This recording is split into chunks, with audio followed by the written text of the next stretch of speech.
fraudulent impostor foul, in his uprightness, answer, thus return. And Uriel, in a word, says, oh, Eden, right there, and points it out. It's fascinating to point out that Milton will say that God is the only one who ultimately knows, truly knows, dissemblers, liars, hypocrites.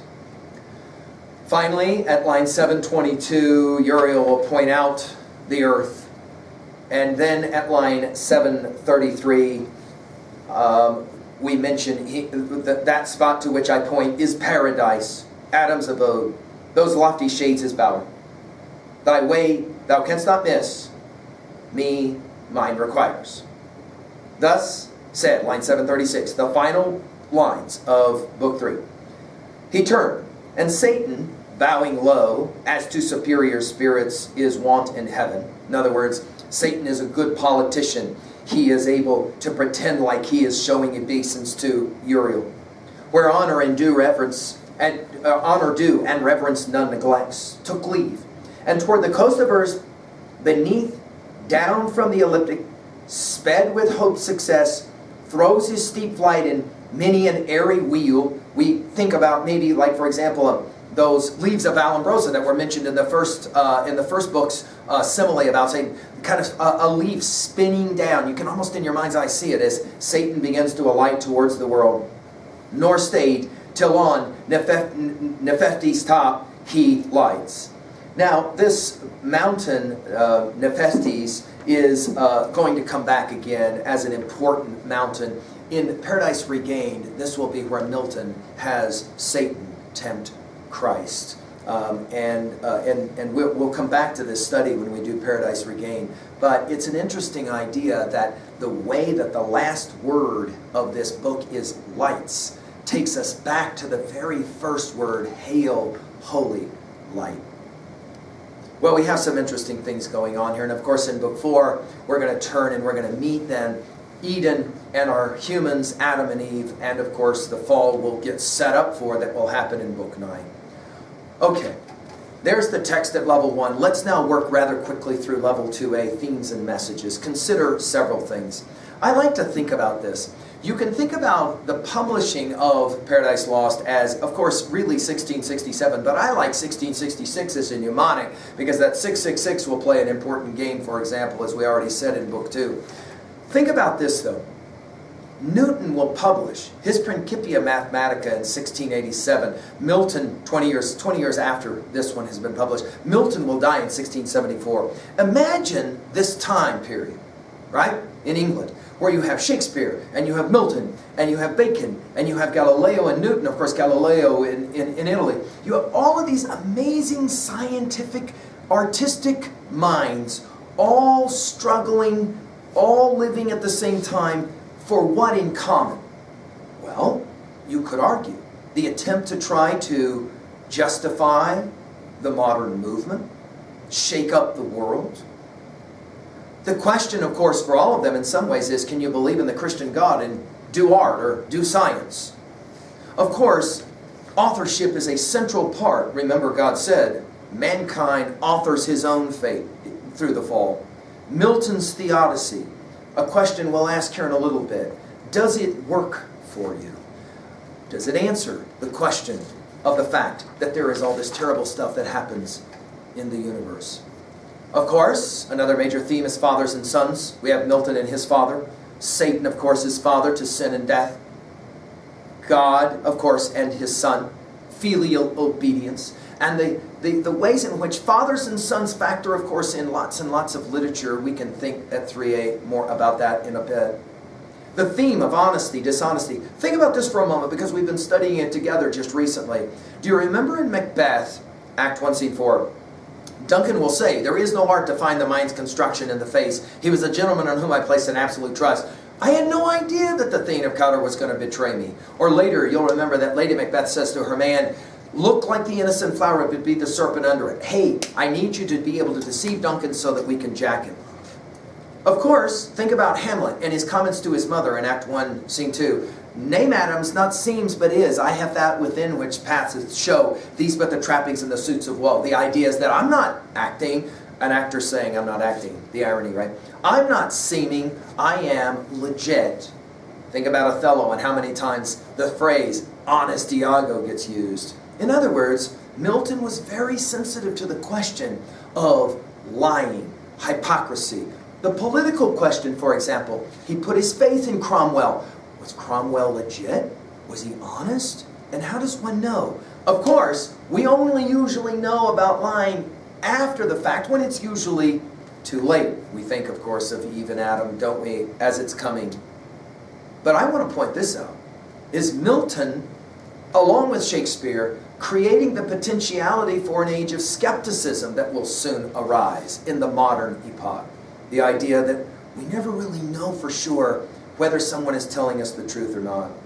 Of course, Satan is always speaking with these similes, right? And the idea here is that one never can truly get to the heart of the matter. Notice God doesn't speak in similes, he just goes straight to the heart of the matter. Speaking of speaking, rhetoric, let's jump to 2b really quickly. Of course, the language of God is a language of repetitions. As we said, no similes there. Some have considered it boring. I have a hard time believing that. But some have considered this kind of boring language, especially when God and the Son are speaking. Of course, a question about the language that joins to this is, how do you read the language of God? And Milton's God? Do you read it as a personal God or deity?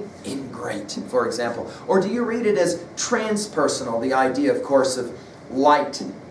If you want, you can, for example, go back and read the opening lines. Hail, holy energy. This is an interesting way to read it because, of course, what do we say about energy? That which can be neither created nor destroyed. That's exactly what Milton would have said about his God.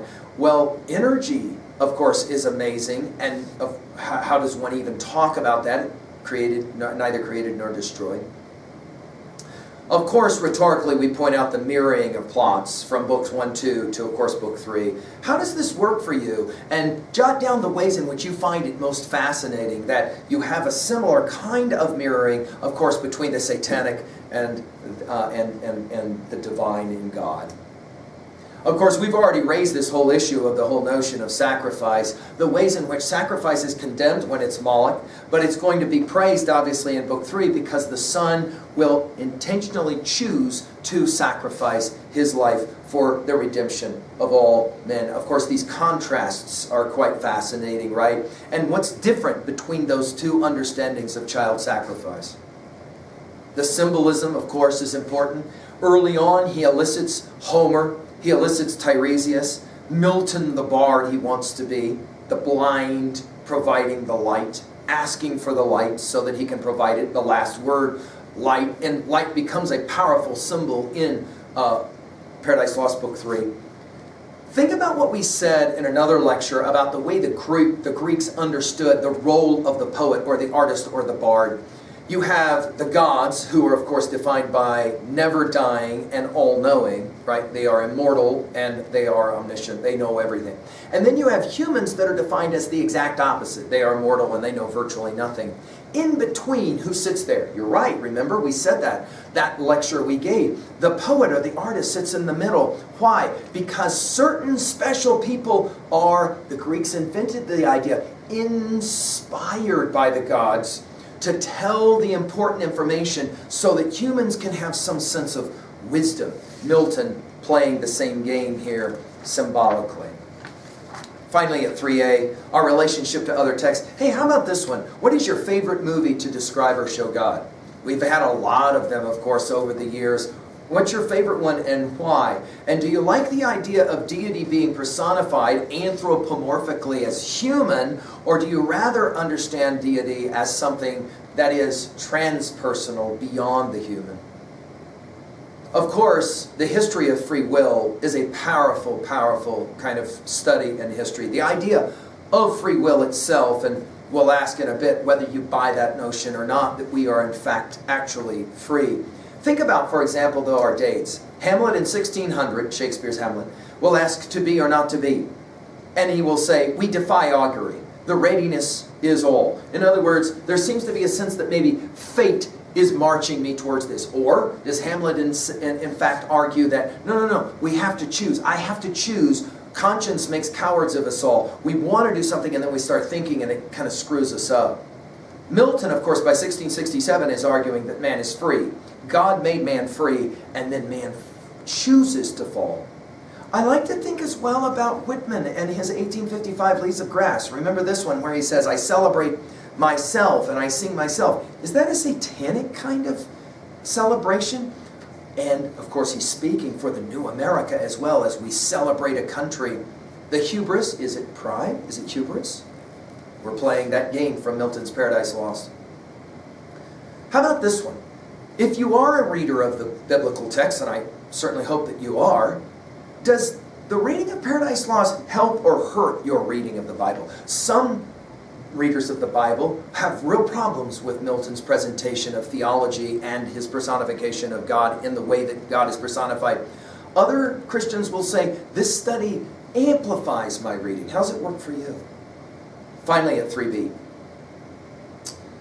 many students admit that they don't mind reading books 1 and 2, especially when Satan is involved, because Satan seems to be more dynamic, more exciting, dare we say it, more heroic. Then God, for example, Milton presents God in book 3. How do you read that? What are your thoughts on it? I leave it to you to kind of play the game at 3a. We're relating the text to ourselves. How about this one? Can you tell when someone is lying to you? Right? How about this question? Do we want, as our leaders, individuals who are great liars? Mr. President, is it true that you are sending troops right now to a certain shore? No, I am not.